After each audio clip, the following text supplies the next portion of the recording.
And now, from Greencastle, Indiana, Samuel Autman, reading an excerpt from his second prize intercultural essay, A Dash of Pepper in the Snow.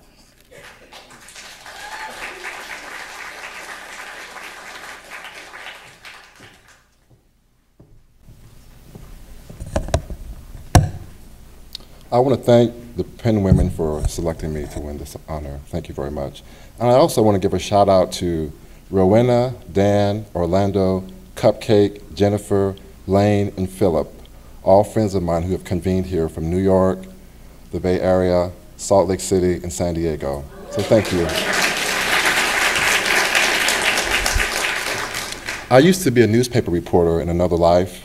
And my second newspaper job I took was at the Salt Lake Tribune in the early 90s. And so this essay is about my time as the first black reporter ever at the Salt Lake Tribune. So this is just the first section.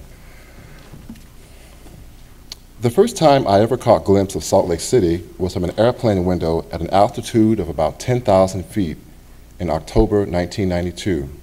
From that vantage point, the Great Salt Lake looked like a dead tributary of the Mississippi River, cradled in a desolate terrain, or a picture from the surface of Mars. Turbulent air pockets wobbled our plane's descent into Salt Lake City International Airport. My stomach danced. Soothing words from the pilot meant nothing. It felt like we might crash. I hadn't flown much in those days. Apparently this happens all the time when landing in the Rocky Mountains. Once we disembarked the aircraft, I noticed that Utah's sunshine seemed more sparkly than it did back in Missouri or Oklahoma. A real-life postcard. The open space, crisp air, and snow-covered peaks testified that I had stepped into a dimension of America's landscape of which I knew nothing. A few months later, I took a reporting job at the Salt Lake Tribune on the Metro desk. At least one black person worked there on the copy desk. No one could remember in 122 years of publishing the Tribune if an African-American reporter had ever been hired. I'd become an accidental pioneer. The first week of January 1993, my new job began. 3 colleagues, 2 reporters and an editor, invited me to have lunch at a Tribune hangout, Lamb's Grill Cafe. Owned and established by Greeks in 1919, the interior decoration hadn't changed much since the Woodrow Wilson administration.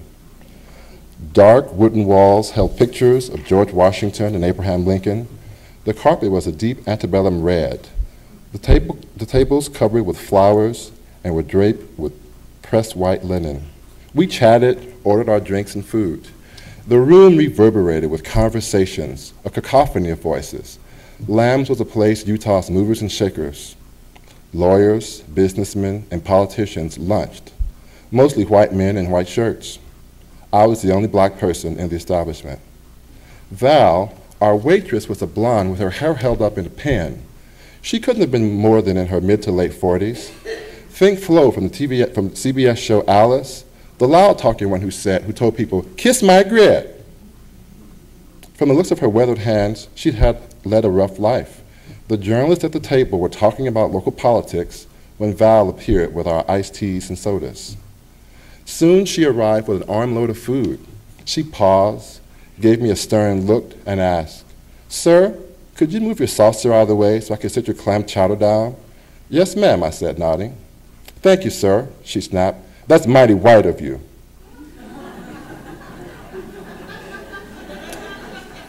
An awkward quiet gripped the table every time Val came back. Eyes darted around the room to register facial expressions, and when she finally left, our table exploded with reactions. "What the fuck was that about?" one person said. "I don't know," another said. "Did you hear what she said to him?" "I don't know what the problem is," I said, "but let's eat." I pretended her comment didn't rub me the wrong way.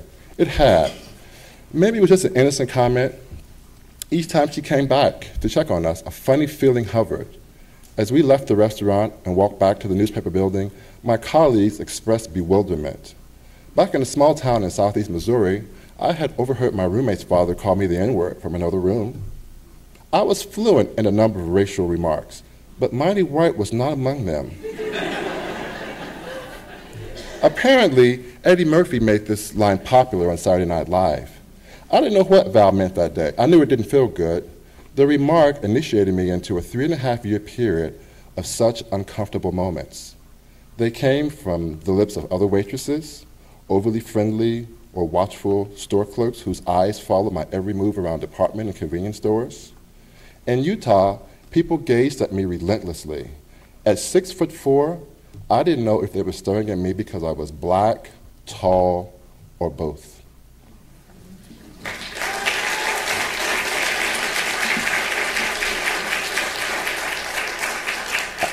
I will say that years later I learned that Val had been married to a black man, so I thought I may remind her of her husband.